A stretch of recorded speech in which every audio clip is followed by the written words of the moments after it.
Assalamualaikum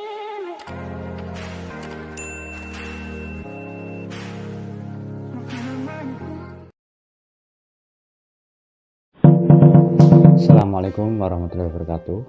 Kembali lagi bersama saya Mudaleda. Semoga sahabat-sahabat semua dalam kondisi sehat walafiat. Nah, pada kesempatan kali ini kita akan mengkaji tentang tema inovasi teacherpreneurship dalam pendidikan, yang ini menjadi salah satu bagian dari materi atau tema di mata kuliah teacherpreneurship dasar. Secara definisi, sebenarnya inovasi itu dari kata innovation ya. Kalau bahasa Arabnya ya tajdid, pembaruan, atau dalam definisi ini bisa benar-benar pembaruan, ada novelty, kebaruan yang belum pernah ada. Bisa juga memang pengembangan dari yang sudah ada, kemudian dipoles, ATM ya, tiru modifikasi menjadi hal baru. Nah, di dalam teacherpreneurship sendiri sebenarnya ranah inovasi ini ada 3 atau 2 ruang lingkup ya. Yang pertama, inovasi yang dilakukan oleh sekolah atau kampus, artinya ini sebuah terobosan baru, sebuah lembaga perguruan tinggi ataupun lembaga pendidikan dari SDMI, SMP, MTS, SMA, MA, SMK, khususnya di sini SDMI, yang memang melakukan usaha baru baik secara konsep maupun pengadaan barangnya.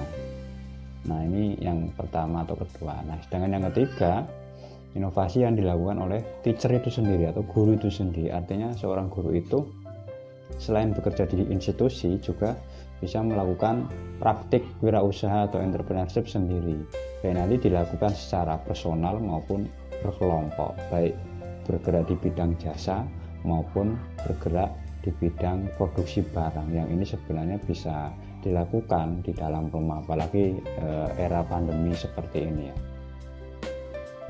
Nah, lalu bagaimana sih cara mengembangkan inovasi yang tentunya hari ini statusnya Anda masih mahasiswa atau calon guru atau guru itu sendiri?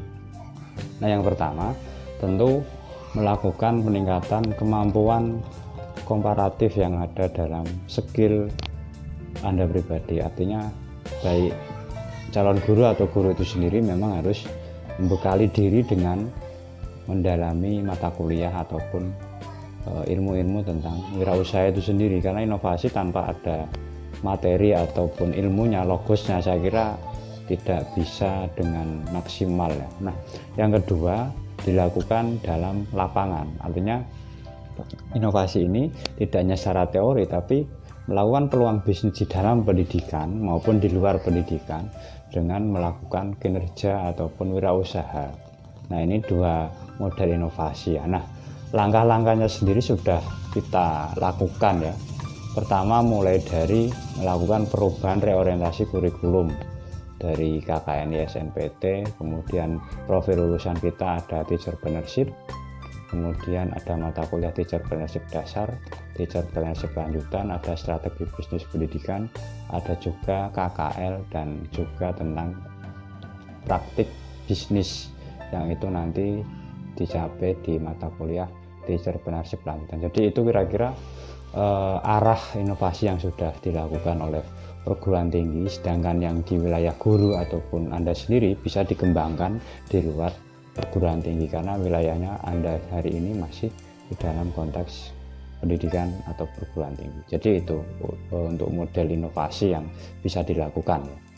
Karena cara teknis melakukan atau mengimplementasikan inovasi itu sendiri. Nah, yang pertama sebenarnya bisa dilakukan dengan metodenya, caranya. Jadi ketika kita mau menjual atau menawarkan produk kita, baik barang maupun jasa, maka caranya ini harus diubah, harus diinovasi. Dari dulu yang awalnya manual, kita berkonversi menuju digital. Dari dulu yang offline menuju online, dari yang konvensional menuju yang era teknologi digital, apalagi era revolusi industri 4.0 dan society 5.0 hari ini ya. Dan ini sudah kita praktikkan dari tugas UTS kemarin, bahwa setiap mahasiswa harus membuat brand produk yang memang menjadi andalan tiap individu dan juga wajib dikonversikan melalui platform e-commerce, tidak hanya media sosial ataupun media online. Itu yang pertama ya, langkah inovasinya melalui metode atau caranya. Nah, sedangkan yang kedua, melalui inovasi barangnya.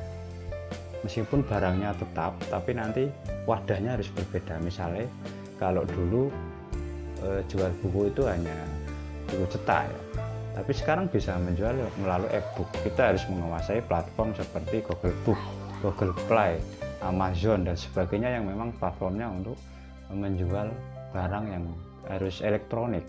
Dari yang dulu awalnya bisa ditemui langsung di pasar, tapi sekarang cukup online. Jadi barangnya itu memang harus cyber ya. Buku bisa di e-jurnalkan atau di e-bookan, jurnal bisa di e-bookan. Begitu pula dengan yang lain, meskipun nanti barangnya tidak bisa dikonversi digital 100%, tapi minimal caranya. Karena tidak semua barang memang diakui tidak bisa di online kan ya, kecuali barang-barang tertentu. Seperti contoh buku kan bisa di e-bookan, baju nggak mungkin di e-t-shirt kan tidak bisa ya, e-dress tidak bisa. Nah jadi itu untuk langkah inovasi bisa melalui caranya, kemudian bisa melalui barang atau jasanya yang memang harus menyesuaikan atau berkonversi dengan zaman yang sekarang ini. Nah, lalu langkah teknis lebih teknis lagi atau strategi teknisnya bagaimana? Nah tentu yang pertama bisa melalui bisnis yang milenial ya, artinya kita harus platformnya harus serba daring, serba cyber, serba online, kemudian juga harus menyesuaikan dengan platform yang ada atau yang sering digemari. Misalnya kita sebut saja e-commerce seperti Lazada, Shopee, JDID, Bukalapak, dan sebagainya. Itu harus diriset kira-kira arah barang kita itu pasnya di mana sih, atau kebutuhan kopi misalnya itu paling banyak mengakses di mana, atau paling banyak para konsumen itu membelinya di mana. Ini harus dibaca ya. Nah yang kemudian yang kedua, inovasi yang sesuai zaman, artinya barang kita kalau misalnya ini contoh saya bawa gedok ya, kalau gedok hanya bungkusnya hanya plastik biasa, apalagi kertas-kertas yang kotor misalnya, atau ya bukan kotor sih, kertas-kertas biasa, itu tidak menarik. Tapi dengan inovasi kebutuhan zaman ringkas seperti ini akan disukai konsumen, karena mau tidak mau produk seperti ini ya dapat dilakukan gampang sebenarnya. Jadi misalnya produknya lebih kecil dan sebenarnya lebih enak ya. Nah selanjutnya inovasi sesuai kebutuhan kependidikan atau kebutuhan sekolah atau pendidikan secara umum, dan umumnya kebutuhan siswa dan guru. Tentu kebutuhan hari ini berbeda, meskipun efek COVID-19 ini sebenarnya lebih mengarah kepada kebutuhan yang serba daring atau yang aman dari segi kesehatan maupun dari segi aspek kebersihannya ya. Artinya ini menjadi salah satu peluang yang tentu bisa dilakukan oleh para guru yang memang hari ini mengurangi tatap muka, mengurangi saling tempel ya. Jadi ini bisa dilakukan. Nah yang terakhir bisa dilakukan inovasi ini melalui menjual produk barang atau jasa dengan konsep yang berbeda.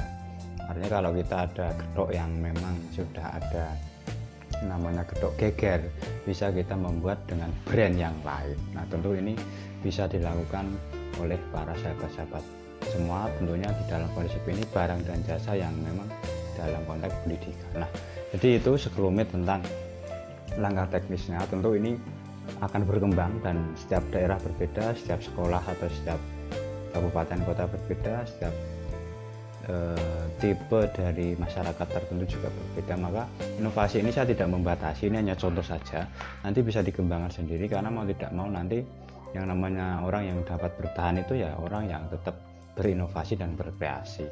Dan tentu ini bisa dilakukan secara inovasi, membuat hal yang benar-benar baru, tajdid ya, pembaruan, innovation, ada novelty, kebaruan, ataupun mengembangkan yang sudah ada dengan konsep ya biasanya ATM ya, tiru modifikasi.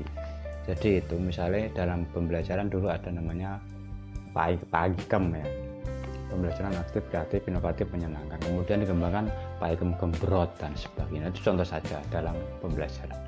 Jadi itu untuk mata kuliah ini, dan tema inovasi entrepreneurship dalam pendidikan sudah kita jelaskan. Jika ada pertanyaan nanti silakan di kolom komentar. Sekian dari saya, kurang lebihnya mohon maaf. Saya akhiri. Wassalamualaikum warahmatullahi wabarakatuh. Assalamualaikum warahmatullahi wabarakatuh.